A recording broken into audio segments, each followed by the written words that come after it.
இப்போது வந்து இந்த முருங்கைக்காய் வந்து விலை இல்லையே என்ன பண்ணுறது அப்படின்னு கவலைப்படுறவங்களுக்கு இன்னொரு அருமையான ஐடியா வந்து இந்த மரத்துலேயே காய விட்டிங்கன்னா இந்த மாதிரி காஞ்ச காய் கிடைக்குதுங்களா. இதை பற்றி மக்களுக்கு நிறைய தெரியல. இதை நான் நிறைய சொல்லணும்னு நினச்சிட்டு இருந்திருக்கேன். இப்போ எனக்கு வாய்ப்பு கிடச்சிருக்கு சொல்கிறதுக்கான வாய்ப்பு. இதில் வந்து இந்த காய விட்டுட்டிங்க அப்படின்னா இந்த மாதிரி விதை கிடைக்குங்க. இதுதான் முருங்கைக்காய் காஞ்ச விதை வந்து முருங்கைக்காய்க்குள்ளே இருக்கிற அந்த விதை இந்த மாதிரி நமக்கு கிடைக்குது. இந்த காயை வந்து என்ன பண்ணலாம் அப்படின்னு சொல்லிங்கன்னா, இதை வந்து கல்டிவேஷன் பண்ணுறதுக்கு நிறைய இப்போது கேட்குறாங்க. நம்ம விதையை வந்து கன்று போட்டு ஒரு கன்று 5 ரூபா 10 ரூபா அப்படி கூட கொடுக்கலாம். ஒரு விதையோட மதிப்பு என்னன்னு பாருங்கள். ஒரு காயில் வந்து இன்றைக்கி ஒரு 20 விதை இருக்குன்னா 20 கன்று போட்டு விற்றோன்னா என்ன காசு ஆச்சு. அந்த மாதிரி நம்ம பண்ணிக்கலாம்.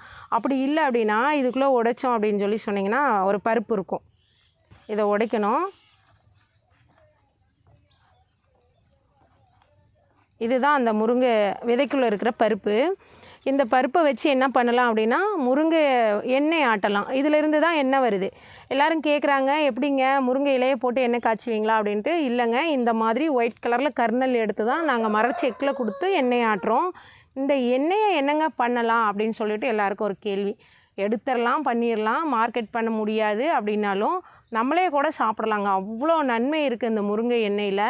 4 விதமான நன்மைகள் இருக்குது. இப்போ வந்து இதை வந்து நம்ம மெடிசினல் ஆயிலாகவும் எடுத்துக்கலாம், எடிபிள் ஆயிலாகவும் எடுத்துக்கலாம்.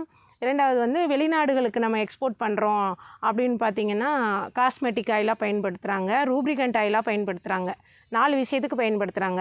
இது எதுக்குங்க ரூப்ரிகண்ட் ஆயில்னால் என்னங்க அப்படின்னு கேட்டிங்கன்னா, நிற்காமல் ஓடிட்டுருக்க மிஷின் இருக்குது இல்லைங்களா. இப்போ வாட்செலாம் இருக்குது இல்லைங்களா, அந்த வாட்சுக்கு வந்து இந்த எண்ணெயை விடுறாங்க. இந்த எண்ணெயோட இன்னொரு பேர் வந்து பென் ஆயில்னு சொல்லுவாங்க. ஆஸ்திரேலியாவில் பார்த்திங்கன்னா 1 லிட்டர் 40,000 ரூபாய்க்கு போயிட்டுருக்கு.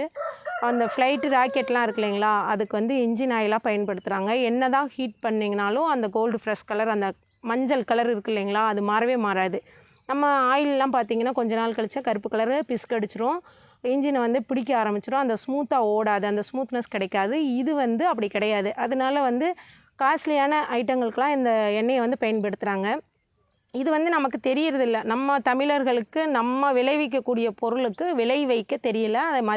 அதோட மதிப்பு என்னன்னு தெரியல. இது வெளிநாடுகளெல்லாம் நல்லா தெரிஞ்சு வச்சுட்டு இதை வாங்கி நம்மக்கிட்ட இந்த பர்பஸ்க்கு தான் போகுதுன்னு சொல்லாமல் அவங்க வாங்கி நல்லா பயன்பெற்றுட்டு இருக்காங்க. அதுவே வந்து நம்மக்கிட்ட ஒரு 10 ரூபாய் 20 ரூபாய்க்கு வாங்கிட்டு போயிட்டு லட்சக்கணக்கில் கோடிக்கணக்கில் நம்மளுக்கே திருப்பி கொடுக்குறாங்க. நம்ம வாங்கி இம்போர்ட் பண்ணி வாங்கி நம்ம வண்டிகளுக்கு பயன்படுத்திகிட்ருக்கோம். எங்கள் வண்டியிலையும் இன்றைக்கி சைடு ஆயிலாக இதை தான் இப்போ ஊற்றிட்டுருக்கோம். முருங்கை சீடு ஆயில் தான் ஊற்றிட்டுருக்கோம்.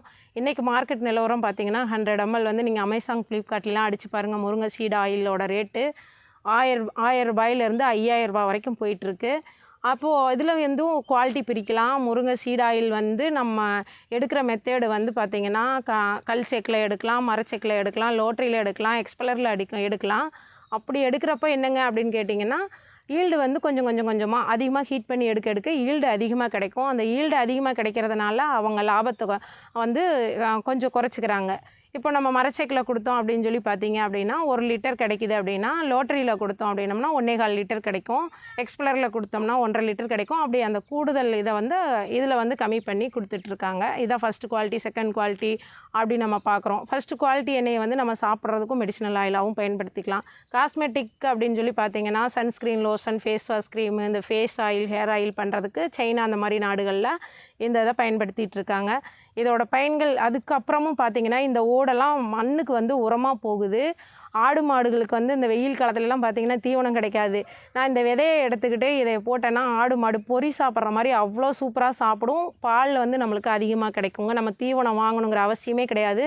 இந்த பருப்பை எடுக்கிற அந்த ஓடும் வந்து ஆடு மாடு சாப்பிடுது. நான் வச்சுருக்க கால்நடைகளுக்கு இதை போட்டுட்ருக்கேன். இதோட பயன்கள் சொல்லிக்கிட்டே போகலாம். யாரும் நம்ப முடியாத அளவுக்கு அவ்வளோ பயன் இருக்குது.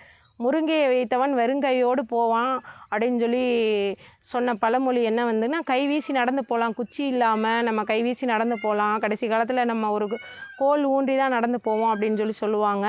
அதையும் விட நான் கை நிறைய பணம் சம்பாதிக்கலாம் அப்படிங்கிற ஒரு மெத்தடை நான் அவங்களுக்கு சொல்லி கொடுக்குறேன். முருங்கையை வச்சுட்டு நம்ம வெறுங்கையோடு போக தேவையில்லை. கை நிறைய பணமும் இருக்கும், நம்மளுக்கு பொருள்களும் வந்து நல்லா இருக்கும். இப்போ ஆடு மாடு இருக்குது, அது சினை பிடிக்காமல் போகுது, ஊசி போடுறோம், மாட்டு தீவனம் போடுறோம், அதெல்லாம் வந்து இது வந்து ஈடு கொடுக்குது. ஆடு மாட்டுக்கு தீவனமாக பயன்படுத்தலாம். நம்ம மார்க்கெட்லாம் பண்ண முடியலங்க, நம்மக்கிட்ட யாருங்க வாங்குவாங்க அப்படின்னா உங்கள் வீட்டில் இருக்கிற கால்நடைக்கு நீங்கள் பயன்படுத்துங்க. உங்கள் நண்பர்களுக்கு வந்து இந்த விதையை எடுத்து கண்ணாக போட்டு அந்த கன்று வந்து 5 ரூபா 10 ரூபா அந்த மாதிரி நீங்கள் கொடுங்க. ஏன் ஃப்ரீயாக கூட கொடுங்க. கல்யாணம், இப்போ கோவில் விசேஷங்கள் அந்த மாதிரி இருக்கிற இடங்கள்ல நீங்கள் என்னென்னமோ வாங்கி கொடுக்குறீங்க. வெளிநாட்டு சாக்லேட்டை வாங்கி கொடுக்குறீங்க, பிஸ்கட் பாக்கெட் வாங்கி கொடுக்குறீங்க, தண்ணி பாட்டில் வாங்கி கொடுக்குறீங்க, ஜூஸ் வாங்கி கொடுக்குறீங்க.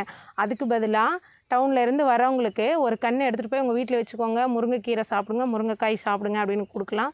அதுவும் ஒரு நல்ல உதவி தாங்க. அதே சாப்பிட்டு நம்மாழ்வார் ஐயா சொல்லியிருப்பார் இல்லைங்களா, ஒரு வீட்டுக்கு ஒரு மாடு இருக்கணும், ஒரு முருங்கை மரம் இருக்கணும் அப்படின்னு சொல்லிட்டு அவரோட லிஸ்ட்டில் முருங்கை மரமும் இருக்குது. அப்போ அந்த முருங்கை மரத்தோட பயன்கள் இவ்வளோ இருக்குது. அதை பற்றி கவலைப்படாமல், நீங்கள் எதையும் பற்றி கவலைப்படாமல் முருங்கை மரம் இப்போயே போய் வளர்த்துங்க உங்கள் வீட்டில்.